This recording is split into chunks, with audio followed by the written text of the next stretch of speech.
آج کا گیا پھر کبھی نہیں آئے گا.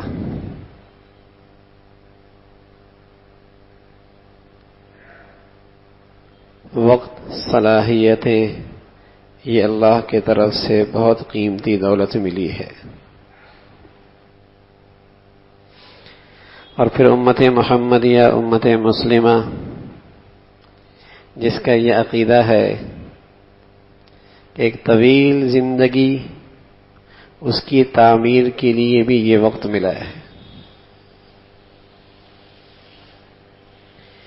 یہی وقت، یہی صلاحیتیں ایک نہ ختم ہونے والی زندگی کو تعمیر کر سکتی ہیں.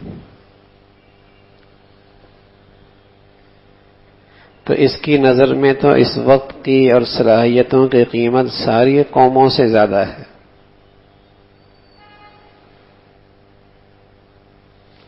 قوموں کا نظریہ ہے مر گئے، ختم ہو گئے. مسلمانوں کا عقیدہ ہے ایسی زندگی ہے جو کبھی نہیں ختم ہونی، اور اس کی تعمیر اسی وقت سے ہونی ہے، انہی صلاحیتوں سے ہونی ہے.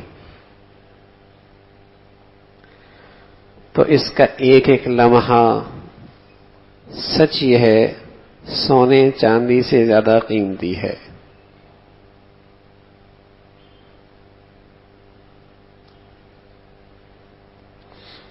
حدیث میں رسول اللہ صلی اللہ علیہ وسلم نے بتلایا کہ کل قیامت میں ایک خاص انداز سے ندا آواز آئے گی. اے وہ لوگو جن کی عمریں 60 سال تک ہو گئیں، یا ابناء الستین، جن کی عمریں 60 سال کی ہو گئیں،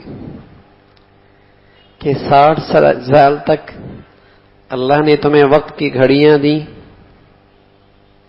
صلاحیتیں دیں، نتیجہ بتاؤ کہاں کھڑے ہو.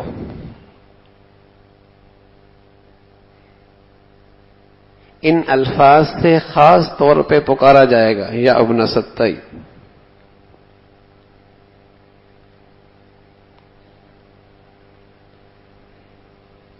تو وقت اور صلاحیتیں اسلام نے اسے بہت قیمتی بتلایا ہے.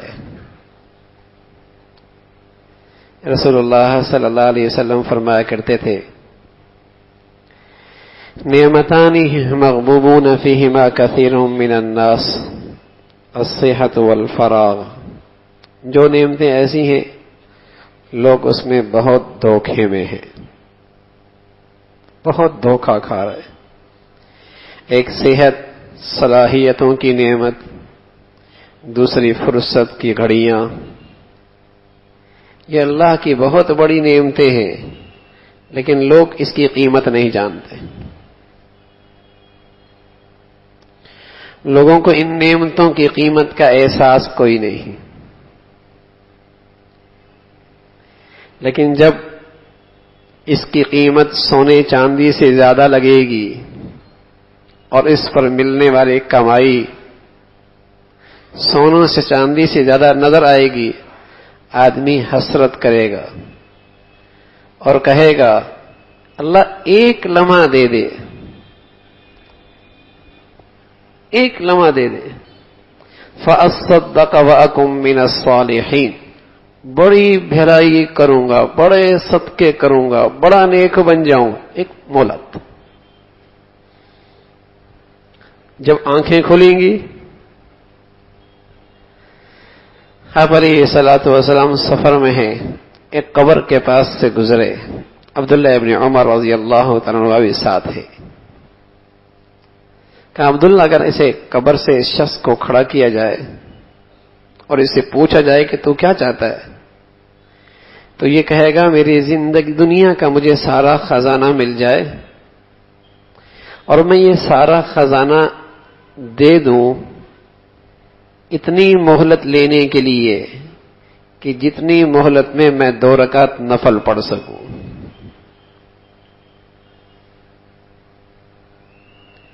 وہاں اندازہ ہوگا کہ زندگی کی گھڑیاں، یہ زندگی کے اوقات کتنے قیمتی ہیں. ساری دنیا کا خزانہ مل جائے دے ڈالوں گا، اتنی فرصت چاہوں گا کہ 2 رکعت پڑھنے کے موقع مل جائے، وہاں پتہ چلے گا.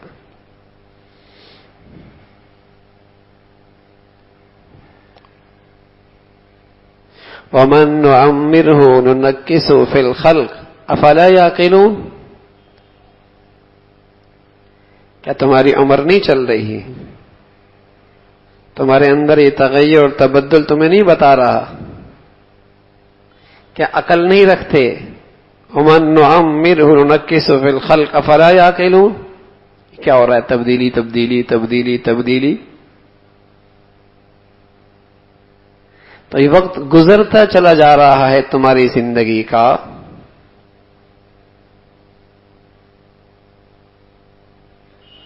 بڑی نعمتیں ہیں. اس لیے رسول اللہ صلی اللہ علیہ وسلم فرمایا کرتے تھے اغتنم خمسا قبل خمس، شبابک قبل حرمک، صحتک قبل مرضک، فراغک قبل شغلک، غناءک قبل فقرک، حیاتک قبل موتک، او کما قال علیہ الصلاۃ والسلام.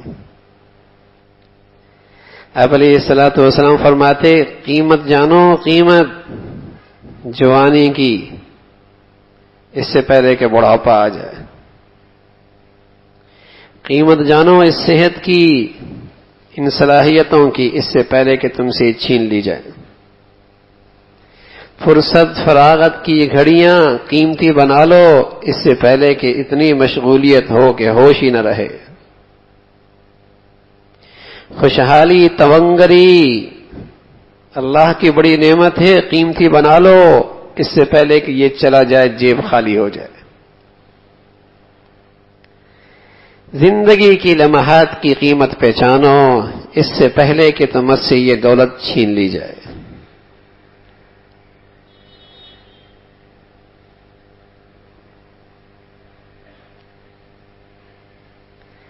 تاج امت مسلمہ کے پاس سب سے قیمتی چیز تھی یہ زندگی کی گھڑیاں، صلاحیتیں. لیکن جتنا انہیں یہ قوم ضائع کر رہی ہے شاید کوئی بھی نہ ضائع کر رہا ہو. یہ صلاحیتیں نہ اس کی دنیا پہ صحیح لگ رہی ہیں نہ آخرت پہ صحیح لگ رہی. جتنا اس کے ساتھ یہ ضائع کر رہا ہے، جتنی یہ ان نعمتوں کی ناقدری کر رہا ہے شاید کوئی قوم نہ کر رہی.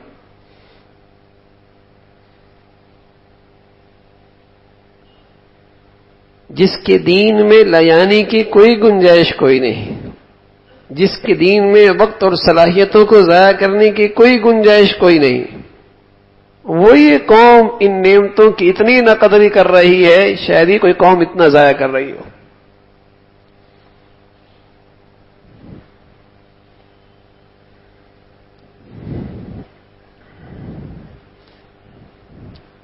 اسلام کا کوئی حکم ایسا نہیں ہے جس میں اسلام انسان کی فلاح اور اس کی کامیابی کو سامنا نہ رکھا گیا ہو. اللہ کی طرف سے جو بھی حکم آتا ہے اس میں اس انسان کی دنیا آخرت کی فلاح اور کامیابی، ترقی سامنے رکھ کر اللہ کی طرف سے حکم آتا ہے. اور ایسا ہے ہی جب ایک ماں اپنے بچے کو کامیاب دیکھنا چاہتی ہے اور اسے ہدایات دیتی ہے، نصیحتیں کرتی ہے کہ میرا بیٹا کامیاب ہو جائے، تو اللہ جو ماؤں سے زیادہ پیار کرنے والا ہے جب وہ اپنے بندے کو نصیحتیں کرے گا تو کیا وہ اس کی فلاح اور کامیابی کو سامنے نہیں رکھے گا؟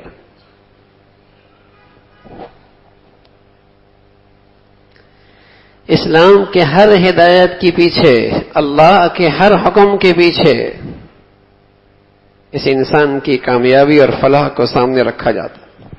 یہی جذبہ ہوتا ہے، یہی خیر خواہی پوشیدہ ہوتی ہے کہ یہ کامیاب ہو جائے، اس کی زندگی اچھی ہو جائے، کامیاب اور نجات پائے، فلاح پا جائے. تو ایک اسلام کی ہدایت یہ بھی ہے کہ وَجَعَلْنَا اللَّيْلَ لِبَاسًا وَجَعَلْنَا النَّهَارَ مَعَاشًا، رات آرام کے لیے ہے، دن کام کے لیے۔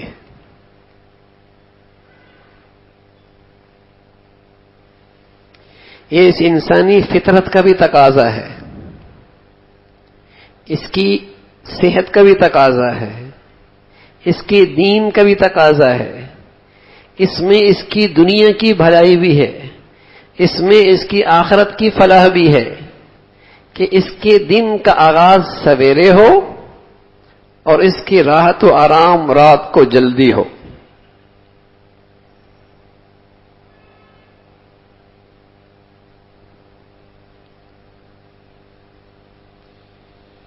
یہ ہدایت مسلمانوں کے لیے خاص طور پہ ہے، اور اس میں دنیا کا بھی نفع ہے، آخرت کا بھی ہے۔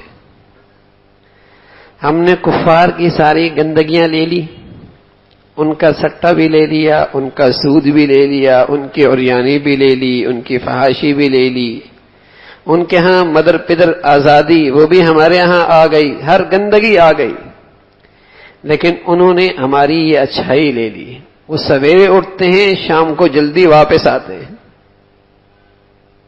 اپنی دنیا بنانے کے لیے، دنیا کے معاملات کو حل کرنے کے لیے۔ سویرے اٹھتے ہیں، شام کو جلدی واپس آتے ہیں، ان کی دکانیں، ان کے دفاتر، ان کے بازار صبح جلدی شروع ہوتے ہیں، شام کو جلدی بند ہوتے ہیں۔ اور جس مسلمان کو اس کے دین نے بتایا، اس کے قرآن نے بتایا، اس کے نبی نے بتایا، ان کی صبح اس وقت ہوتی ہے جب سورج نکلے 7 گھنٹے ہو جاتے ہیں اور اس کے غروب کے 3-4 گھنٹے رہ جاتے ہیں، یہ اٹھتا ہے۔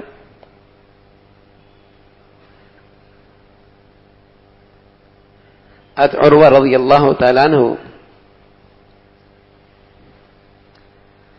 فرمانے لگے کسی شخص سے دشمنی کرنی ہو نا تو اسے صبح کی سونے کی عادت ڈال دو، جس سے اس کی یادداشت خود بخود ختم ہو جائے گی۔ کسی سے دشمنی کرنی ہو اسے صبح کا سونے کا عادی بنا دو، اس کی یادداشت خود بخود ختم ہو جائے گی۔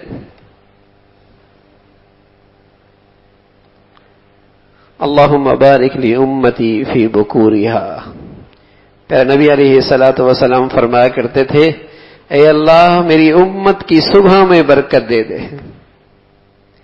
جب اس کی صحت میں، اس کے رزق میں، اس کے وقت میں، اس کی زندگی میں، اس کے کام کاج میں برکت کی گھڑیاں ہیں، برکت کے فیصلے ہیں، یہ سویا ہوا ہے۔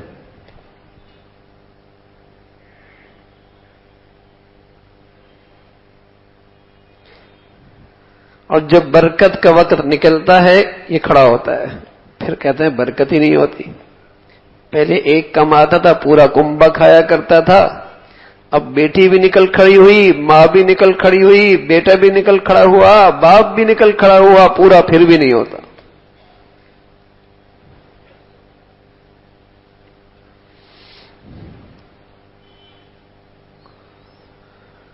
اللہم بارک لامتی فی بکورہا، اے اللہ میری امت کی صبح میں برکت دے دے۔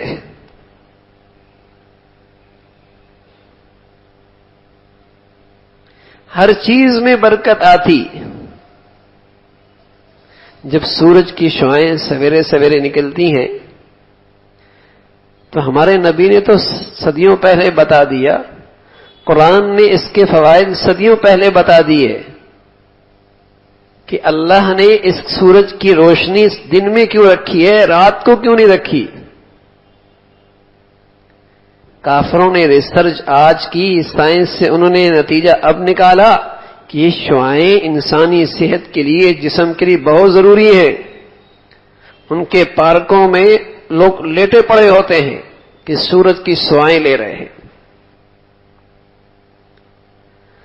ان کی تحقیق آج ہوئی، ان کی سائنس نے انہیں آج بتایا، اور ہمارے قرآن نے صدیوں سال پہلے بتا دیا کہ مسلمان صبح اٹھتا ہے، جس میں اس کے صحت کا بھی فائدہ، اس کے رزق میں بھی برکت، اس کی زندگی میں بھی برکت، اس کے دین میں بھی برکت۔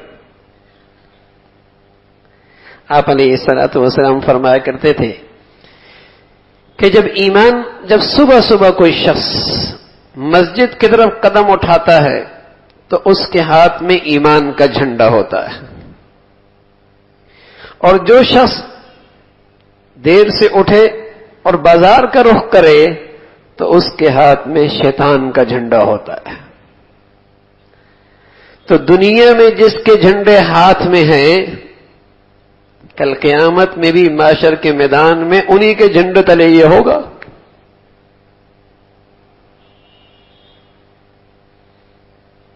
جو سویرے اٹھتا ہے اور اللہ کے گھر کی طرف سب سے پہلے آتا ہے تو پیارے نبی نے بتایا اس کے ہاتھ میں ایمان کا جھنڈا ہوتا ہے۔ اور جو اٹھا اور دفتر نکل آیا، بازار نکل گیا، تو میرے اور آپ کے پیارے نبی نے بتایا ہے صلی اللہ علیہ وسلم نے، اس کے ہاتھ میں شیطان کا جھنڈا ہوتا ہے۔ دشمن کو ساتھ لے کر جو دکان میں اور دفتر میں اور فیکٹری میں جائے گا، کیا حشر ہوگا؟ ہمیں اس کے نتائج بد نظر آئیں یا نہ آئیں، لیکن اس کے ریئیکشن اور اس کے نتائج بد زندگی میں ضرور ہوں گے۔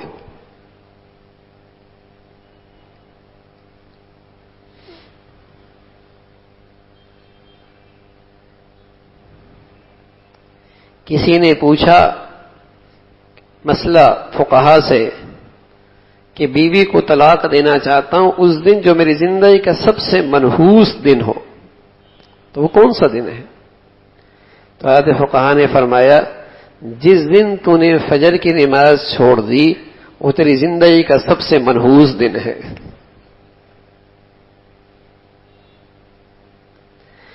ہماری زندگی کے دن تو اس نحوست سے شروع ہوں اور پھر روئیں اور پیٹے کہ حالات صحیح نہیں ہوتے، مشکلات دور نہیں ہوتی۔ نحوست تو خود لیے پھر رہے، اور وسوسے آ رہا ہے کسی نے بندش کر دی، کوئی وظیفہ بتا دے، اور جب انہیں کہہ دیا جائے کہ وظیفہ یہ ہے تو سمجھ بھی نہیں آتا۔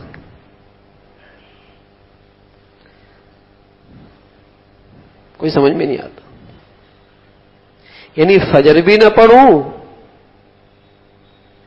نحوست ساتھ چلتی رہے، کوئی ایسا وظیفہ آ جائے، کوئی ایسا عامل مل جائے، کوئی ایسا وظیفہ، کوئی ایسا عامل، کوئی ایسے وظیفوں کی کتاب مل جائے کہ بس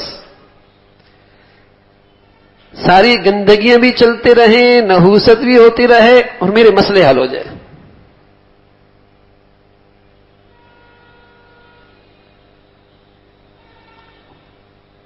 تو اللہ کے نبی صلی اللہ علیہ وسلم نے بتایا کہ یہ شیطان کو ساتھ لے کے دفتر جا رہا ہے، یہ فیکٹری کارخانے شیطان کو ساتھ لے کے جا رہا ہے۔ تو مسلمان کی صبح بہت سویرے ہوا کرتی تھی، بہت سویرے، سویرے سویرے ماں بہن بیٹیاں تہجد میں اٹھا کرتی تھی، ورنہ مسلمانوں کے ہاں فجر کی نماز میں سونے کا تو تصور ہی نہیں تھا۔ اس لیے اللہ کے نبی نے بتایا منافق آدمی تو فجر میں سستی کر سکتا ہے، ایمان والا نہیں۔ ایمان والیاں تو تہجد میں اٹھا کرتی تھی۔ فجر کا رہ جانا اس کا تو مسلمانوں میں تصور بھی نہیں تھا کہ مسلمان بھی فجر چھوڑ سکتا ہے۔ جہاں برکتوں کا نزول ہو رہا ہے، اس کے لیے برکتوں کے فیصلے ہو رہے ہیں، اور یہ سویا رہا۔ کسی اللہ کے نیک بندے سے کہتے ہیں آپ ہمارے لیے دعا کر دیں، کہنا چاہیے۔ کسی بزرگ سے اللہ والے سے کہہ دیا دعا کر دیں، بہت مبارک۔ ساری دنیا کے بزرگوں کی دعائیں ایک طرف، اللہ کے نبی کی دعا ایک طرف، سب پہ بھاری ہے. اور یہاں دعا مل رہی ہے، جو سویرے اٹھتے ہیں انہیں اللہ کے نبی کی دعا مل رہی ہے. اللہم بارک لی امتی فی بکورہا.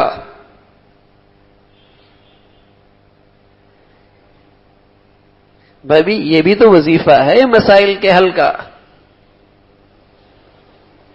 کہ مسلمان سویرے سویرے اٹھا کرتے تھے،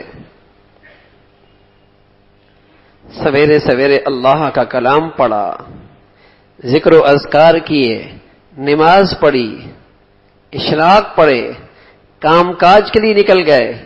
بیٹیاں بہنیں چاشت نماز کے لیے مصلی پہ بیٹھ جاتی، اور علماء نے لکھا ہے چاشت پڑھنے والے میں رزق کی تنگی ایسی محال ہے جیسے سورج نکلنے کے بعد دن رات کا آنا محال ہے. چاش پڑھنے والے میں اور اس کی رزق کی تنگی ایسی محال ہے جیسے سورج نکلے اور رات ہو جائے، یہ محال ہے. سورج نکلنے کے بعد تو دن ہوا کرتا ہے. چاش پڑھنے والوں کے ہاں تو رزق کی برکت ہوا کرتی ہے. وہ حلال روزے کے لیے جایا کرتا تھا اور یہاں دعائیں ہو رہی ہوتی تھی.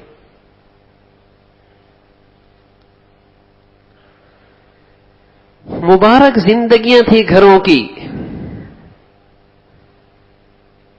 کتنے ایسے اللہ کے نیک بندے یہاں بیٹھے ہیں جنہوں نے خود یہ دیکھا ہوگا کہ جب رات کا اندھیرا ہوتا تو ماں باپ کہتے بیٹے اب باہر نہیں جانا، اندھیرا ہو گیا، بیٹے اب باہر نہیں جانا. ہمیں ایسی غلط زندگی کی عادت بنائی کہ اب جاتی ہی رات کے اندھیرے میں باہر ہیں. پہلے تو نوجوان جا کرتے تھے الامان و حفیظ، اب نوجوان بچیاں بھی تعلیم کے نام پر رات کو باہر نکلتی ہیں. بڑا دل گردہ ہے ایسے ماں باپ کا.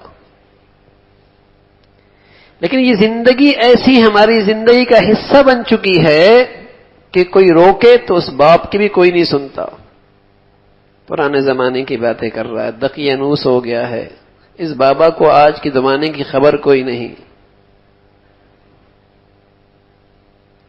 یہ زندگی ایسی عادت بن چکی ہے. مسلمان راتوں کو جلدی آرام کرتے تھے. اچھا ہم سب کہتے ہیں جلدی آرام کر لینا چاہیے. یہ شادیوں میں 1 بج جاتا ہے، 2 بج جاتے ہیں، سب غلط ہے. لیکن جب باری میری آئی ہوتی ہے تو میں بھی وہیں کھڑا ہوتا ہوں. بھئی کوئی تو ہمت کرے گا، کوئی تو حوصلے سے کام لے گا. کوئی تو فطرتی زندگی پہ قدم اٹھائے نا. کون اٹھائے گا؟ ہماری آنے والی بچے جب وہ دیکھ رہے ہیں کہ 10 بج رہے تھے اب 12 بج چکے ہیں تو وہ دیکھیں گے کہ آئندہ کاروبار 3 بجے شروع کریں گے. وہ آگے جائیں گے. اور سونے کا وقت جب صبح کا وقت ہوتا ہے تب یہ سو رہے ہوتے. تو میرے عزیزو یہ جو فطرت کے خلاف زندگی ہے اس کی نحوست جہاں دین کے لحاظ سے ہے وہاں صحت کے لحاظ سے بھی ہے، معاش کے لحاظ سے بھی ہے، دنیاوی لحاظ سے بھی ہے.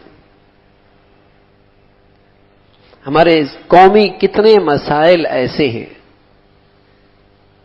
کہ ان مشکلات کی وجہ یہ فطرت کے خلاف چلنا ہے. سویرے اٹھتے یعنی اگر 8 گھنٹے کوئی آدمی کام کرے 8 سے لے کر 4 بجے تک،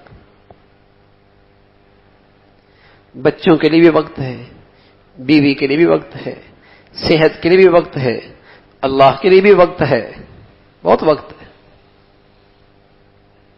اور کام ہوتے 8 گھنٹے ہیں. اور قدرت نے روشنی کا انتظام کر رکھا ہے.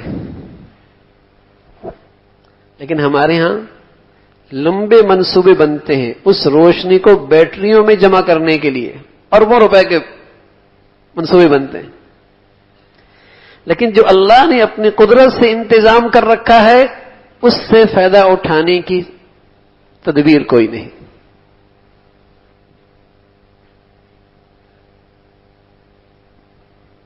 اس سے فائدہ اٹھانے کی تدبیر کوئی نہیں.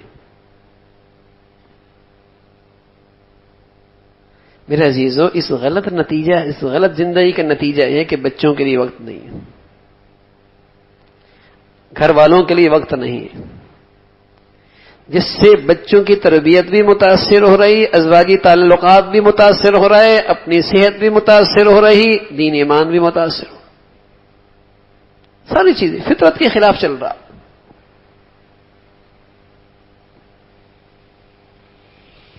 اللہ رب العزت نے رات کے اوقات میں یہ صلاحیت رکھی ہے کہ رات کے چند گھنٹے ایسے ہیں اگر اس وقت آرام مل جائے تو چند گھنٹوں کے اندر جسم کو راحت مل جاتی ہے، اور اگر وہ وقت نکل جائے تو پھر آپ کئی گھنٹے بھی سوتے رہیں جسم کو وہ راحت نہیں ملتی. یہ اللہ کا ایک نظام ہے.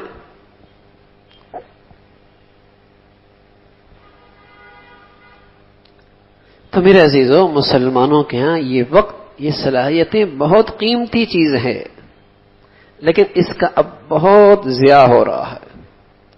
یہ سوتے سوتے گزار رہے، اور اس سے بڑھ کر مصیبت یہ آئی کہ انٹرنیٹ پہ بیٹھ کے اس کو برباد کر رہے ہیں.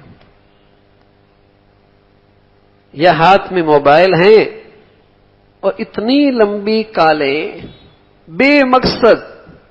بہت وقت ہے اس مسلمان کے پاس، پیسہ بھی بہت ہے، وقت بھی بہت ہے، صلاحیت بھی بہت ہے، اسے ضائع کرنے کے بغیر اس کے پاس کوئی چارہ کار نہیں. اور میرے عزیزو، یہ بات طے ہے کہ جس کا وقت اور صلاحیتیں لایانی چیزوں میں استعمال ہوتی ہیں وہ کام کے اور مقصد کی چیزوں سے محروم ہو جاتا ہے. کام اور مقصد کی چیزوں سے محروم ہو جاتا ہے. جن لوگوں نے دنیا میں کچھ کیا تو انہوں نے اپنے وقت کو تول کے استعمال کیا، قیمتی بنایا.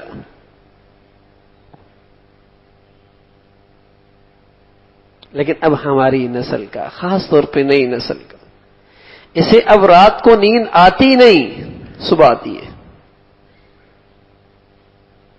اس کو رات کو نیند آتی نہیں. یا اس کے ہاتھ میں انٹرنیٹ ہوگا یا موبائل ہوگا، نیند آتی نہیں ہے اسے. اب ایسی غلط زندگی کی عادت بن چکی ہے. صحتیں متاثر، صلاحیتیں متاثر، اور صبح جب سوتا ہے تو یہ ذہانت، حافظہ برباد ہو جاتا ہے. اب جو ہم ماضی کے اپنے بڑوں کے حافظے کے تذکرے کرتے ہیں تو ہم جیسوں کو تو یقین بھی نہیں آتا، اس لیے کہ ہم اپنا حافظہ دیکھتے ہیں کہ صبح ایک بات شام کو یاد کوئی نہیں رہی، شام کی بات صبح کوئی نہیں یاد رہی، تو ہمیں شک گزرتا ہے کہ ان کا یہ حافظہ کیسے ہو سکتا ہے.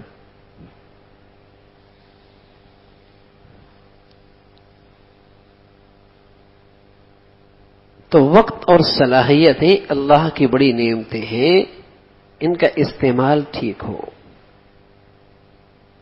ہم اپنے گھروں کی زندگی کی ترتیب بنائیں.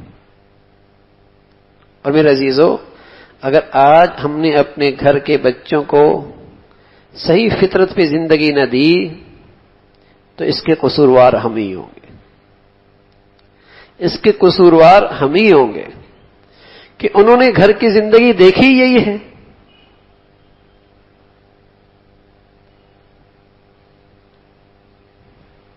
ورنہ مسلمانوں کے گھروں میں بہت سویرے صبح ہو جایا کرتی تھی، اور مسلمانوں کے گھروں میں ایسی کثرت سے سویرے سویرے تلاوت ہوتی. جب مسلمان مسجد کی طرف آتے تو ہر گلی سے، ہر گھر سے ایسی آواز آتی قرآن کی جیسے شہد کی مکھیاں اڑ رہی ہوں تو بن بھناٹ کی آواز آتی. سبحان اللہ. ماں بہن بیٹی سویرے اٹھتی اور سب سے پہلے اپنا روحانی ناشتہ کیا کرتی تھی، اپنا ایمانی روحانی ناشتہ کیا کرتی تھی، قوت طاقت حاصل کرتی تھی، اور پھر اس کے بعد جسمانی ناشتہ تیار کرتی تھی. تو اس راستے میں برکت ہوتی تھی. جو بچے کھاتے تھے ماں باپ کے رہتے، رب کے بنتے، دنیا آخرت کی قیمتی دولت اثاثہ بنتے، برکت ہوتی تھی اس میں۔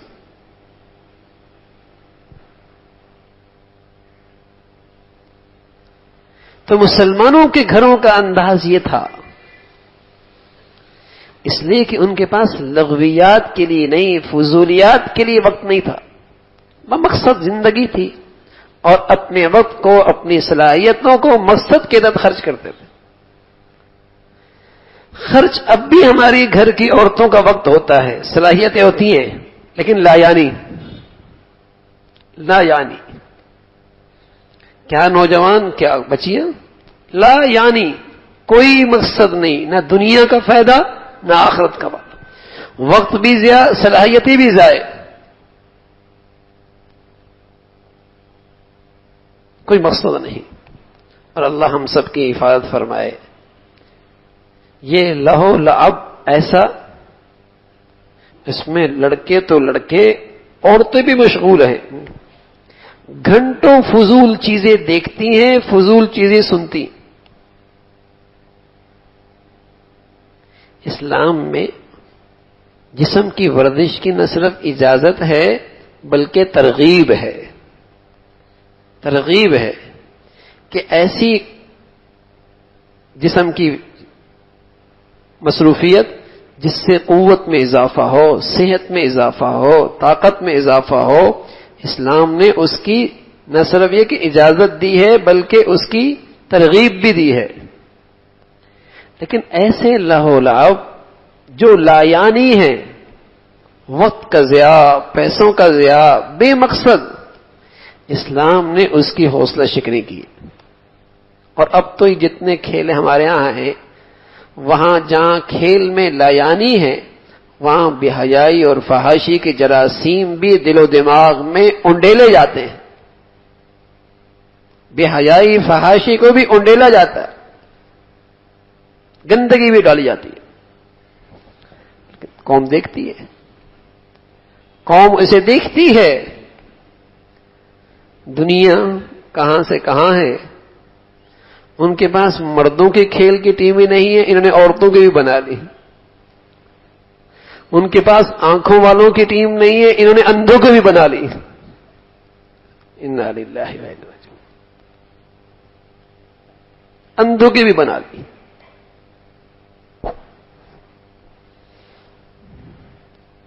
تو میرے عزیزو، اللہ رب العزت نے ہمیں زندگی کی لمحات دی ہیں، صلاحیتیں دی ہیں، اسے مقصد کے تحت خرچ کرو، اسے قیمتی بناؤ، اور اپنے گھروں کا ماحول ایسا بناؤ کہ ہماری آنے والی نسل زندگی کا مقصد سمجھے کہ گھر مسلمانوں کا ایسا ہوا کرتا ہے۔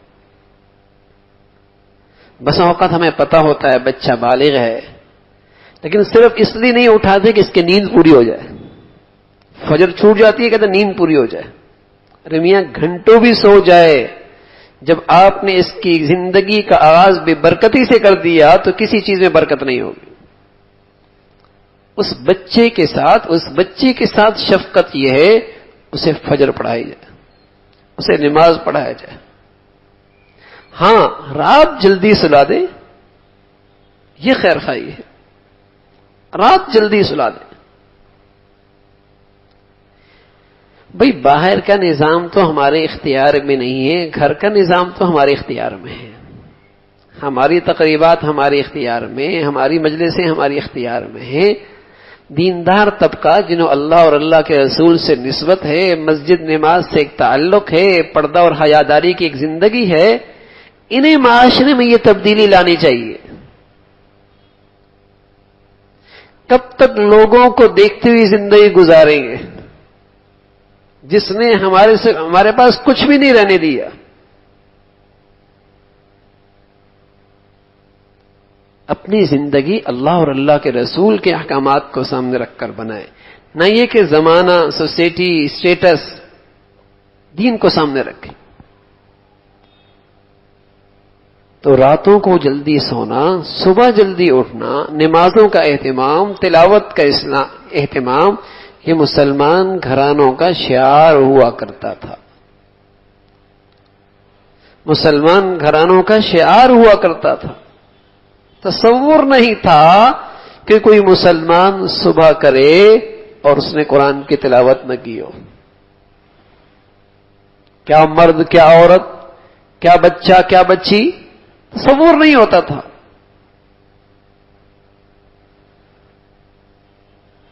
تو اس کی برکت تھی کہ ہر چیز اس کی مبارک ہوا کرتی تھی.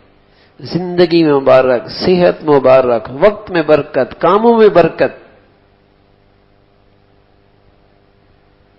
اور میرے عزیزو، اب تو ایسا لگتا ہے برکت کوئی پرندہ تھا جو اڑ کے جا چکا ہے، کسی چیز میں برکت نہیں رہی.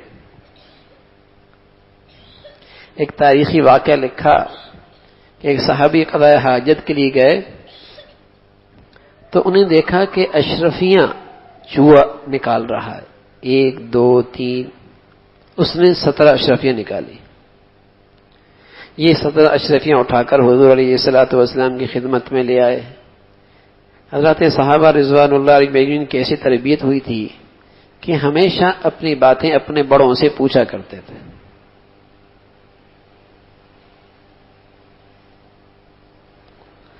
تھانوی رحمۃ اللہ علیہ کی عجیب بات فرمایا کرتے کہ جو آدمی خود مستقل بالذات ہو جائے، خود مستقل بالذات، بس جو میرے من میں آئے گا کروں گا، تو فرمایا کرتے تھے وہ مستقل بد ذات ہو جاتا ہے. وہ مستقل بد ذات ہو جاتا ہے، یعنی اس کا بگڑنا پھر آسان ہو جاتا ہے. جو من میں آیا، جو طبیعت میں آئی ویسا کرنا ہے. دین کا معاملہ ہو، دنیا کا معاملہ ہو، جو طبیعت میں آیا. پھر فرمایا کرتے جو مستقل بذات بن جاتا ہے وہ مستقل بد ذات بن جاتا ہے. تو پہلے مسلمانوں میں ایسا نہیں تھا، ہر ایک کا کوئی بڑا ہوتا تھا جس سے وہ پوچھ پوچھ کے زندگی گزارا کرتا تھا. تو اگر کوئی بڑا چلا جاتا تو فوراً کسی دوسرے کو بڑا بنا لیتا تھا. کسی کے ماتحت اس کی زندگی ہوتی تھی، اس کی زندگی اس کے نفس کے ہاتھ میں نہیں ہوتی تھی. جس کا کوئی بڑا نہیں ہوتا اس کا نفس اس کا بڑا ہوتا ہے، شیطان اس کا رہبر ہوتا ہے. تو حضرات صحابہ رضوان اللہ علیہم اجمعین حضور علیہ الصلوۃ والسلام کی خدمت میں بولے کہ یا رسول اللہ ایسا ایسا ہوا ہے. تو آپ نے فرمایا یہ اللہ نے آپ کو رزق دیا ہے، یہ اللہ نے آپ کو رزق دیا ہے. تو لکھا کہ ان کی زندگیاں اتنی مبارک اور پاکیزہ تھی، اللہ انہیں بلوں سے رزق دے رہا تھا. اور ہماری زندگیوں سے برکت ایسی نکلی کہ ہماری ساری آمدنی بلوں میں چلی جاتی ہے. یہ بجلی کا بل، یہ گیس کا بل، یہ ٹیلی فون کا بل، یہ ڈاکٹر کا بل، یہ وکیل کا بل، یہ بل ہی بل. ہمارا آیا ہوا سب بلوں ہی میں چلا جاتا ہے. دیکھنے میں بہت کثرت، لیکن کدھر گیا پتہ ہی کوئی نہیں. دیکھنے میں بہت، نہ سکون اس سے ملا، نہ راحت اس سے ملی، نہ چین اس سے ملا، نہ ایمان میں ترقی ہوئی، نہ آخرت سنوری. بظاہر بہت مالدار، بہت آمدنی، لیکن برکت سے خالی، برکت سے خالی. تو رسول اللہ صلی اللہ علیہ وسلم نے دعا دی ہے، اگر ہم چاہیں تو اپنی زندگیوں کو برکتوں سے بھر سکتے ہیں، اس لیے کہ اللہ کے نبی نے دعا کی ہے. اگر ہم چاہیں تو اپنی زندگیوں کو برکتوں سے بھر سکتے ہیں. اللہم بارک لی امتی فی بکورہا، اے اللہ میری امت کے صبح میں برکت دے.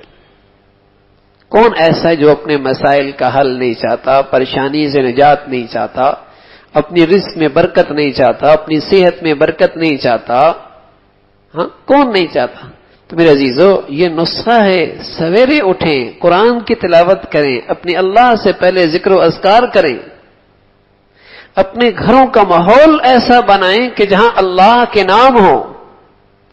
آپ علیہ الصلوۃ والسلام نے ایک واقعہ لکھا، بتایا حدیث میں کہ ایک شیطان دبلا اور ایک موٹا تازہ، ان میں آپس میں مکالمہ ہوا.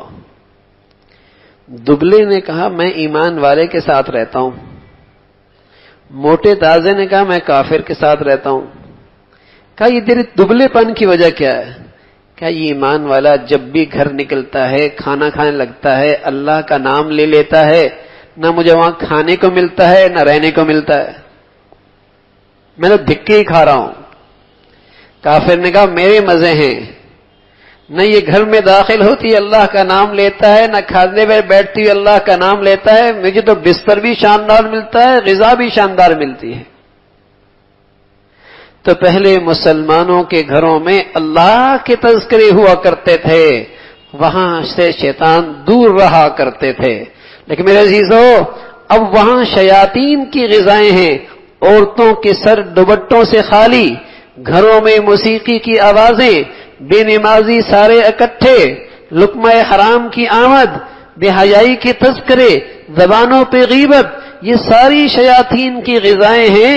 پھر ان گھروں میں شیاطین اکٹھے نہ ہو تو اور کون ہو؟ شیاطین نہ ہو تو غذا جو مل رہی ہے انہیں، اور جہاں بیماری، جہاں گندگی وہاں جراثیم، وہاں بیماریاں، جہاں گندگی وہاں جراثیم بیماریاں، جہاں شیاطین ہوں گے بھائی، اس چھت تلے رہنے والے ضرور ٹوٹ پھوٹ کا شکار ہوں گے۔ جس گھر کے چھت تلے شیاطین کے ڈیرے ہوں گے وہاں ضرور ٹوٹ پھوٹ ہوگی۔ ہو نہیں سکتا بھائی جس گھر کے چھت تلے رہنے والے شیطانوں کو تو گھر میں اکٹھا کر لیں اپنی بدعماریوں سے، اور پھر وہاں محبتوں کے پھول گلے، یہ نہیں ہو سکتا۔ وہاں ٹوٹ پھوٹ ضرور ہوگی، وہاں انتشار ضرور ہوگا، ان شیاطین کی نحوست ضرور ہوگی۔ پہلے مسلمانوں کے گھروں میں فرشتوں کی غذا ہوا کرتی تھی، گھروں میں اللہ کے فرشتے اکٹھا ہوا کرتے تھے، نوری مخلوق، سبحان اللہ۔ جیسے اللہ کے گھروں میں فرشتوں کا ہجوم ہوتا ہے، مسلمانوں کے گھروں کے اندر بھی فرشتے آیا کرتے تھے، رہتے تھے، تو پھر ان گھروں میں بھی ایسا سکون تھا جیسے اللہ کے گھروں میں سکون ہوتا، جیسے اللہ کے گھر قرآن سے زندہ اور آباد رہا کرتے تھے، اسی طرح مسلمانوں کے گھروں کے اندر بھی قرآن کے نور سے وہ بھی چمکتے تھے، اور آسمان والوں کے لیے ایسے چمکتے تھے جیسے زمین والوں کے لیے آسمان کے ستارے چمکتے ہیں۔ ایسے گھر جو نیکیوں سے آباد ہوتے تھے آسمان والوں کے لیے ایسے چمکتے تھے جیسے آسمان زمین والوں کے لیے آسمان پہ ستارے چمکتے۔ نیکیوں کا گھروں کا ماحول ہوا کرتا، اس کی برکتیں ہوتی تھیں، وہاں اللہ کے فرشتے اکٹھے ہوا کرتے تھے، برکتیں، سکون، محبتیں۔ گھر اجڑ گئے، گھر اجاڑ کے رکھ دیے میرے عزیزو۔ کچھ نہ کچھ ہمارے گھروں میں نیکیاں تو ہیں، لیکن شیاطین کی غذا بھی بہت موجود ہے۔ تھانوی رحمۃ اللہ علیہ فرمایا کرتے تھے، ایک گناہ سے بچنا، ایک گناہ سے بچنا رات بھر 1000 تہجد پڑھنے سے زیادہ افضل ہے۔ ایک گناہ سے بچنا رات بھر 1000 تہجد پڑھنے سے افضل ہے، اس لیے کہ جہاں گناہ ہوتا ہے وہاں نحوست ہوتی ہے، وہاں شیاطین پہنچ جاتے، وہاں اللہ کی غضب پیچھے آتا ہے۔ تو میرے عزیزو، ہم اپنے گھروں کو، ماحول کو بنائیں، یہی ہماری اولاد کی تربیت کا راستہ، ہماری زندگیوں کے سنورنے کا راستہ، گھروں کا ماحول بنا، اور اپنے وقت کو، اپنی صلاحیتوں کو ہر وقت کسی مقصد کے لیے استعمال کریں، مقصد کے لیے استعمال کریں، کوئی مقصد ہو آپ کی زندگی کا۔ قرآن میں عام طور پہ اقیموا الصلاۃ وآتوا الزکاۃ تقریباً 70 سے زائد مرتبہ ان دونوں جملوں کا تذکرہ ہے، نماز پڑھو زکوٰۃ دو، نماز پڑھو زکوٰۃ دو۔ نماز کے ساتھ زکوٰۃ کی اہمیت ہے، ساتھ ساتھ ذکر کیا، لیکن قرآن میں ایک جگہ ایسا کیا اللہ میاں نے، نماز کا ذکر کیا اور بیچ میں ایک جملہ لے کے آئے اور پھر زکوٰۃ کا ذکر کیا اور فرمایا والذین هم عن اللغو معرضون۔ پہلے نماز کا ذکر، پھر یہ جملہ، پھر آگے فرمایا والذین هم للزکاۃ فاعلون، پھر زکوٰۃ کا تذکرہ، بیچ میں ایک جملہ لے کے آئے۔ حضرات علماء نے لکھا یہ بیچ میں جملہ اس لیے لے کے آئے کہ اہمیت پتہ چلے کہ اسلام میں فضول اور لایانی چیزوں سے بچنا کتنا ضروری ہے۔ فضول اور لایانی چیزوں سے بچنا کتنا ضروری ہے۔ من حسن اسلام المرء ترکہ ما لا یعنی، کسی کا اسلام اچھا دیکھنا چاہتے ہو تو دیکھو اس کی زندگی میں کہیں لایانی تو نہیں ہے۔ اچھے اسلام کے لیے، اچھے مسلمان کے لیے ضروری ہے کہ اس کی زندگی لایانی سے، فضولیات سے پاک ہوتی۔ من حسن اسلام المرء ترکہ ما لا یعنی، اس کام میں لگے جس کا دنیا کا بھی فائدہ ہو، وہ بھی ٹھیک ہے، آخرت کا فائدہ ہو، لیکن جس کا نہ دنیا کا فائدہ نہ آخرت کا فائدہ، بے مقصد زندگی گزر رہی، اس لیے کہ لایانی کی سرحد گناہ کی سرحد سے ملی ہوئی ہے۔ جو لایانی دیکھتا ہے گناہ بھی ضرور دیکھتا ہے، جو لایانی سنتا ہے گناہ کی باتیں بھی ضرور سنتا ہے، جو لایانی بولتا ہے گناہ کی بات بھی ضرور بولتا ہے، جو لایانی کام کرتا ہے وہ گناہ کے کام بھی کرتا ہے، پھر رکتا نہیں ہے۔ تو ہم اپنے گھروں کی زندگی اس انداز سے دے میرے عزیزوں مرتب کریں کہ سویرے اٹھنا ہو اور وقت اور صلاحیتوں کو قیمتی بناتے چلے جائیں، قیمتی بناتے چلے جائیں۔ جو آج اللہ نے زندگی کی گھڑیاں دی ہیں بھائی، کل نہیں ملیں۔ کتنا اسے قیمتی بنایا جا سکتا ہے، سبحان اللہ۔ چاہے اس گھڑی کو سونے سے زیادہ قیمتی بنائیں، ہیرے سے زیادہ قیمتی بنائیں، آپ بنا سکتے، آج موقع ہے آپ کے پاس، اور چاہیے کہ آپ ضائع کر دیں۔ سونے چاندی ہیروں سے زیادہ قیمتی بنانا چاہیں، آج بنا سکتے ہیں آپ، آج آپ کے پاس فرصت ہے، وقت ہے آپ کے پاس۔ اور سچی بات ہے بھائی، اب رہی بھی کتنی ہے، کسی کی 60 سال، کسی کی 50 سال، ہاں کسی کی 40 سال، ویسے تو پل کی خبر نہیں، لیکن زیادہ 60 سال ہی ہوتی ہے بھائی، جس میں آدمی چلتا پھرتا ہے، پھر تو کہیں ادھر درد تو کہیں ادھر درد۔ 70-80 سال کے بعد تو بھائی کچھ بھی ہو جائے جیب تو خالی ہو ہی جاتی ہے۔ اب تو اس سے چابیاں سبھی لے لیتے ہیں، ہاں، اور جب چابیاں لے گئی جیب خالی ہو گئی تو کون پوچھتا ہے بھائی؟ گھر کی نوکرانی بھی نہیں پوچھتی، اس لیے کہ اس کی جیب میں پیسے کوئی نہیں، اور کون پوچھے گا؟ ہاں بھائی، اپنی زندگی کی ان لمحات کو قیمتی بنا لو، ورنہ سچ عرض کر رہا ہوں، بڑھاپا سوائے حسرت کے اور کچھ نہیں لائے گا، بڑھاپا سوائے مایوسی کے اور کچھ نہیں لائے گا، بڑھاپا سوائے ڈپریشن کے اور کچھ نہیں لائے گا، بڑھاپا سوائے محرومی کے اور کچھ نہیں لائے گا۔ اگر ان لمحات کو قیمتی بنا لیا اور اپنے آپ کے اندر عبادات کا ذوق پیدا کر لیا تو انشاءاللہ بڑھاپے کا بہترین سہارا آپ کی نیکیاں بنیں گی، جو آپ کے بڑھاپے کو ہمیشہ تازہ رکھیں گی۔ اور اگر آپ نے مزاج نہ بنایا عبادت کا، تلاوت کا، بڑھاپا سوائے مایوسی کے، ڈپریشن کے اور کچھ نہیں لے کے آتا۔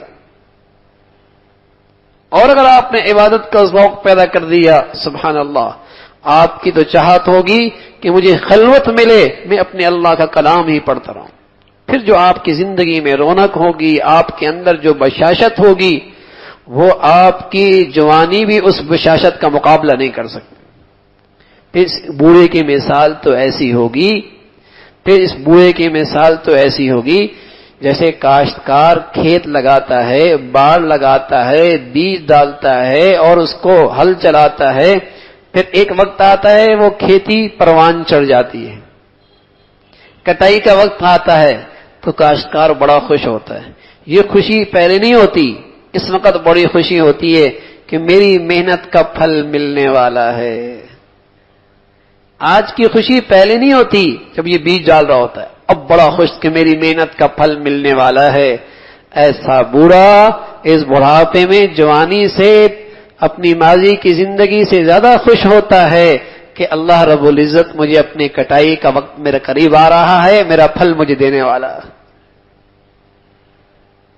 زندگی بھر میں نے اب آخرت کی کھیتی سنواری بنائی، اب اس کی کٹائی کا وقت ہے، میرے پھل کا وقت ہے. تو اس کا بڑھاپا بڑا تابناک، بڑا اطمینان بخش ہوتا ہے. ورنہ بھائی، ورنہ یہ بڑھاپا بڑا خوفناک ہوتا ہے. بڑا خوفناک ہوتا ہے اس لیے کہ اپنی بھی نظریں پھیر لیتے ہیں جب جیب خالی ہو جاتی ہے، اپنی بھی دھتکار دیتے ہیں، ان کے لیے بھی یہ بوجھ بن جاتا ہے.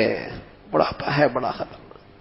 اللہ سے دوستی لگا لی، نیکیوں کا مزاج بنا لیا، تلاوت کا ذوق پیدا کر دیا، سبحان اللہ، پھر تو اس کا ایک ایک لمحہ بڑھاپے کا سونے چاندی سے زیادہ قیمتی ہوگا. تو اپنا مزاج بنائیں نیکیوں پہ، اپنی صبح ایسی کریں، ابھی سے تلاوت کا ذوق بن جائے، ابھی سے تلاوت کا ذوق بنے کہ میری صبح قرآن کی تلاوت کے ساتھ آغاز کریں. آدھے پارے سے بڑھائیں اسے سپارے تک، بڑھائیں اسے 1.5 پارہ، 2 پارے، 3 پارے سے بڑھائیں. اور بھائی وقت میں کمی نہیں ہوگی، برکت ہوگی. لکھ لو یہ بات، حدیث قدسی ہے.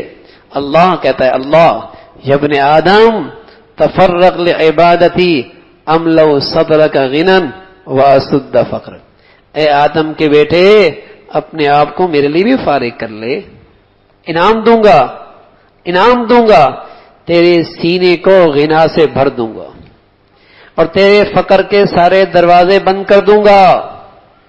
میرے لیے فارغ تو ہو تو. وَإِن لَّمْ تَفْعَلْ، اور اگر تیرے پاس میرے لیے وقت نہیں ہے تو سزا دوں گا، سزا دوں گا. املو یدک شغلا، تیری زندگی کو مصروفیت سے بھر دوں گا. ولم اسد فقرک، اور تیرے فقر کے دروازے بھی بند نہیں کروں گا. سزا دوں گا، تیری زندگی کو مشغولیت سے بھر دوں گا اور تیرے فقر کے دروازے بھی بند نہیں کروں. تیری ہاتھ کی خارش، ارب پتی ہوگا نہیں جائے گی، کروڑوں اربوں ہوں گے، تیری ہاتھ کی خارش نہیں جائے گی. تیری اندر کی ہوس کی آگ نہیں بجھے گی، اس لیے کہ میں نے تیرے دل میں فقر ڈال دیا.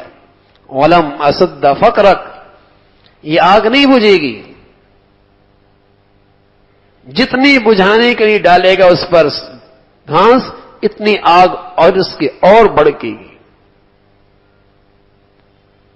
تو میرے عزیزو، سویرے سویرے اٹھنا، اللہ کا ذکر کرنا، تلاوت سے اپنے دن کا آغاز کرنا، اس کی برکت سے وقت میں برکت ہو، ہر چیز میں اللہ رب العزت برکت عطا فرمائیں گے. اللہ بھائی مجھے بھی اور آپ کو بھی جو کچھ کہا سنا عمل کی توفیق نصیب فرما دے. آخر دعوان الحمدللہ رب العالمین. اللهم لك الحمد كله ولك الشكر كله، اللهم لك الحمد كله ولك الشكر كله. اللهم أعنا على ذكرك وشكرك وحسن عبادتك، اللهم أعنا على ذكرك وشكرك وحسن عبادتك. اے اللہ، جو کچھ کہا سنا عمل کی توفیق نصیب فرما، ایمان والی، سکون والی، چین والی، راحت والی زندگی نصیب فرما. مولا اپنا تعلق نصیب فرما، اپنی سچی محبت نصیب فرما، پیارے نبی صلی اللہ علیہ وسلم کی پیاری زندگی نصیب فرما.